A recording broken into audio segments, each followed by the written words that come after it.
Hey there, ladies and gentlemen, and welcome back. I'm your host, PattSun, and today we're gonna be taking a look at r/cheating stories, where OP's girlfriend did the most expected of things.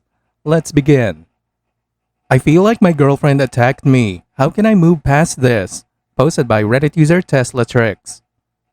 I had a number of surgeries earlier this year and my girlfriend took good care of me. It was just us two for 6 months. I didn't really have any visitors and to be honest I went a little bit crazy. I broke mentally and didn't give her the attention she deserved after recovering. So she took time to go see her mom for a few months and we've been okay since. She wanted to go on vacation but I wasn't taking enough incentive. We had plans that she decided would be better if we delayed and there were a few more fights that honestly pushed me away from thinking about it. I'm also terrible about taking action and following through on things, but these are things I am working on. At this time, I'm standing in a shirt and a boxers. Middle of the fight, where she is pretty riled up, I tell her that I'm trying and started looking into it. She says, "Oh what, do you want a blowjob?" Rips down my shorts, grabs my dick and shoves it in her mouth. I was astounded and froze and I also started feeling teeth which made me think she wanted to bite it out of rage. I pushed her away and drove away. Eventually I came back and have been trying to move past it. I have been raped when I was paralyzed in a hospital bed by a girl I once hooked up with and this brought back some feelings. My girlfriend and I were both undecided about kids, but she's decided she wants a family and I'm for the idea to be honest.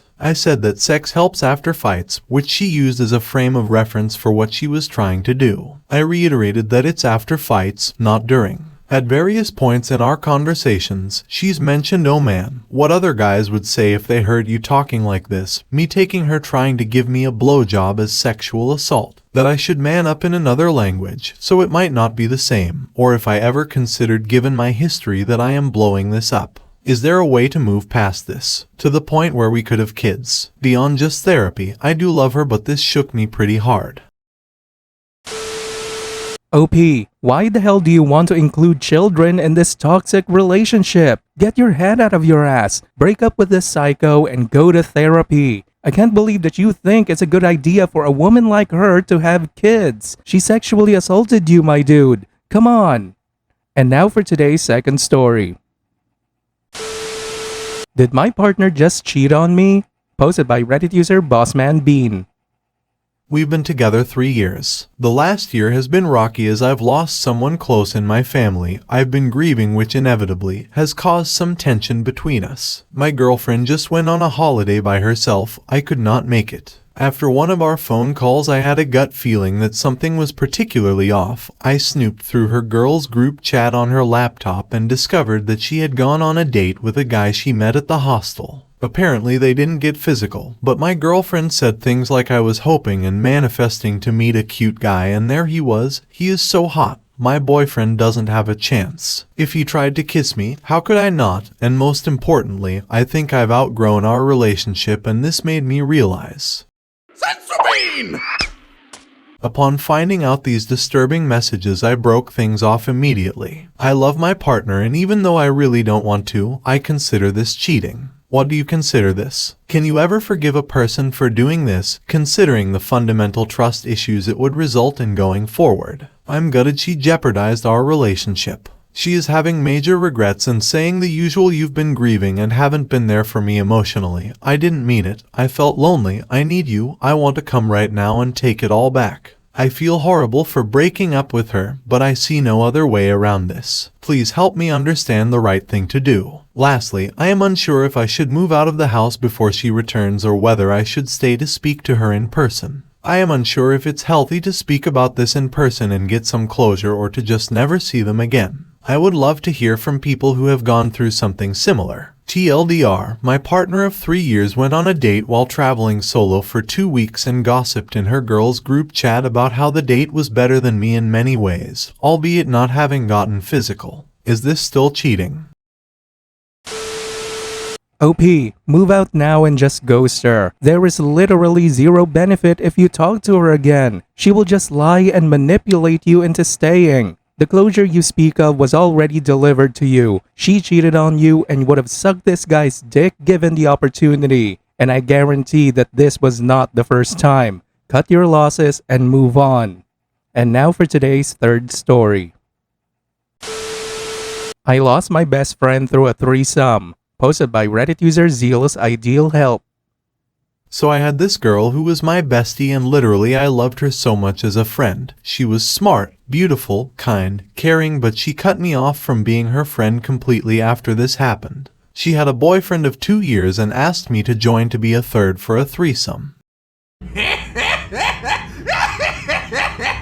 I was interested in trying something new for the first time and I was abstinent for more than a year, so I thought this would be a cool way to break that abstinence, and she was my friend. I felt super comfortable with her and know she'd never put me in danger. Also, me and her are bisexual. We do the threesome and everything is fine for like 3 years afterwards. During this time, I find a boyfriend and break up with him, and she finds a new man and is with him currently. After my breakup, I went through some of my old Instagram messages that I never checked because I was in a relationship and would never cheat. So I see this one of a man who has multiple messages saying I'm so beautiful, and he'd love to take me to bougie dinner places where I live, and a bonus is no one I know is following him, even though we both live in the same city. I scope him out, make sure he's not a serial killer, and we go on the gorgeous dinner date. And at the end he says I'm a bit sad you don't remember me. I'm totally confused and I keep reassuring him I don't know him and he's probably mistaken me for someone else. And then he says he's my friend's ex-boyfriend. At this point was 5 years ago that I had the threesome with. Honest to God, I didn't know that was my best friend's ex, or I wouldn't have even responded to the messages in the first place. Anyways, during the date I tell him that I'm gonna tell my friend because I want her to know the truth. He advises against it because he says she will be jealous, but I think she will understand it was an honest mistake, so I tell her and she's like okay. She doesn't believe me that I didn't know who he was. She's extremely mad and I kept telling her that the only time I ever saw him was when I was with her. She didn't bring boyfriends around me or her friends or post them. She was really private, so I don't understand how she'd assume I would magically know his Instagram name and remember his face after 5 years. I also want to remind you that she has been with her new man for like 3 years now, and I was with mine as well up until we recently broke up, so I was not thinking of anyone except my ex-boyfriend. First, she just didn't respond to my messages apologizing and telling her I was telling the truth, etc. I gave her space for like a week, then it was Christmas, so I sent a long Christmas message, again apologizing, hoping we could be friends again. Again, no reply. Fast forward to the summer and I remembered her birthday, so I messaged her again saying, why are we throwing a 5-year friendship away for a man you're not even with anymore? What happened to girls before bros? And still no reply. So I understood it was finally over, but I still miss her regularly and I'm still hurt that our friendship is over because of one date and a threesome several years ago that she asked me to be a part of, and he did not tell me until during the date who he was. TLDR, best friend asks me to have threesome with her boyfriend who I've never met before, and she doesn't post him or bring him around ever. They break up. We both have new boyfriends within the span of 3+ years. I break up with my BF and go on a date with a stranger. It turns out to be her ex-BF from the threesome, so I tell her immediately after he tells me. She doesn't believe that I didn't recognize him and she cuts me off as a friend forever. I don't know how to make it any clearer, but I have never met him before the threesome or heard his name spoken by my friend or seen pics of him or his Instagram. I literally only met him during the threesome and never again. I don't buy it, OP. How can you have a threesome with a guy and not remember him the very second he walked up to you during the date? It was 5 years ago, not 50. Also, you said throwing away a 5-year friendship, and it's also been 5 years since the threesome. So you and your friend just met right before it? But you said you were BFFs. Either the story is fake or you are a terrible liar. And now for today's final story. Am I the asshole for not telling my wife the real reason why I married her? Posted by Reddit user Firm Ad.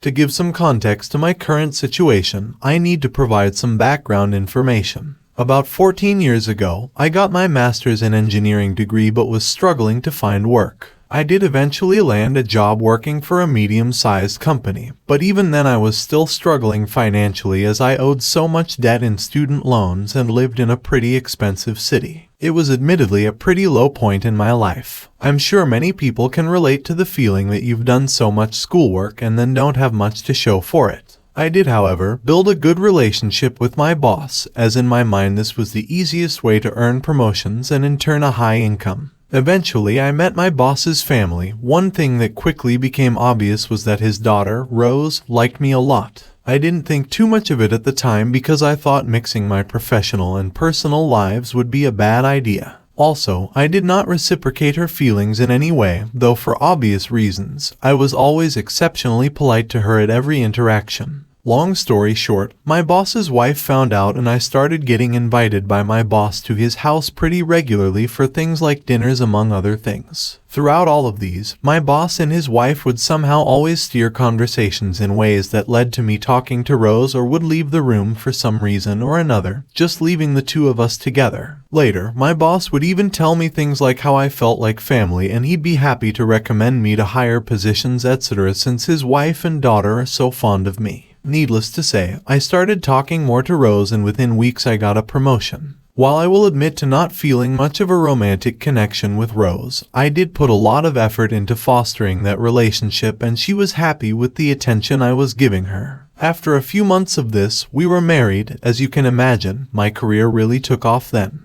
However, I did leave the company roughly 2 years after getting married, and with the recommendations I was able to get from my former boss and father-in-law and several other people he introduced me to, I was able to secure a good position elsewhere. Today, I can happily say that after being married for 12 years and having 3 children together, there is no other woman I'd rather spend my life with because I feel like this. I've always felt that my primary motivator for getting married to Rose is no longer relevant. That being said, I had lunch with 2 of my longtime friends, Michael and Wilson, a few days ago. We haven't seen each other in about a year, so it was a nice opportunity to catch up. I'd like to add that Michael and Wilson are both familiar with my situation as we were in regular contact back then. At one point in the conversation, Michael asked if Rose ever found out the real reason why I decided to marry her. I told him of course not and that her finding out would be needlessly painful for her. Wilson agreed with Michael, saying things like honesty and transparency were the main things he and his wife picked up from couples therapy,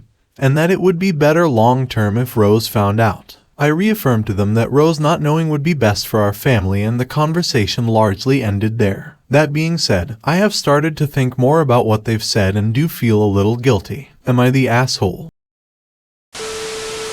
And now for OP's update. I just saw my previous post this morning and was surprised and a little overwhelmed by the amount of responses I received. Nonetheless, I do think it is appropriate to provide a quick update. I had time to do some self-reflection over the past few days, and my conclusion is that I am probably the luckiest man in the world to have such a fantastic wife and wonderful children. Rest assured that I have no intention of my wife ever finding out the real reason why I decided to marry her. Also, I am very confident that my 2 friends won't say anything to my wife. I failed to mention it earlier, but I also have some ammunition on Michael's marriage, and given that Wilson is in couples therapy, I'm highly doubtful he'd say anything. Even without this, I can't imagine either of them overstepping such a boundary. I'm sure many of you are wondering how they knew in the first place. The reason they knew was because we were all housemates at the time and they were able to witness the situation unfold firsthand. I guess you could say that while I'm largely an introverted person, I still talk a lot, especially with my friends. I do still feel guilty about my initial motivation to pursue my wife, but also very grateful for how things turned out. I like to think she's also grateful. Over the last few days, I have been trying to turn this gratitude into action to make my wife feel appreciated.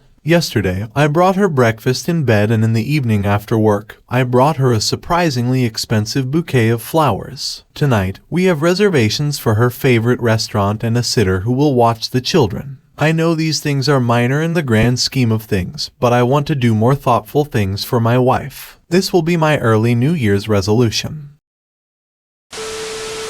OP, I want you to listen to this comment exchange between a few Reddit users. They are excellent advice.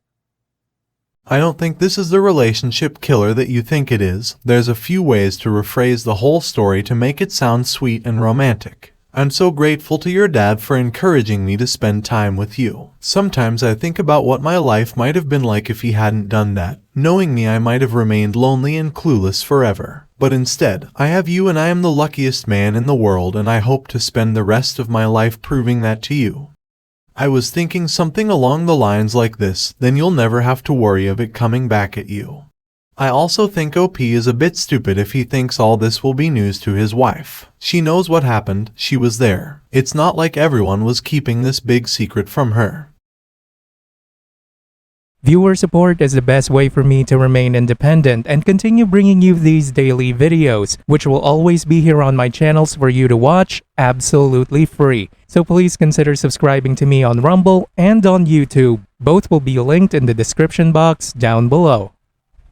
Thanks for listening, everyone. If you even somewhat enjoyed today's story, make sure to give this video a thumbs up, and if you really like it, consider subscribing to PattSun to never miss a future upload. Stay strong.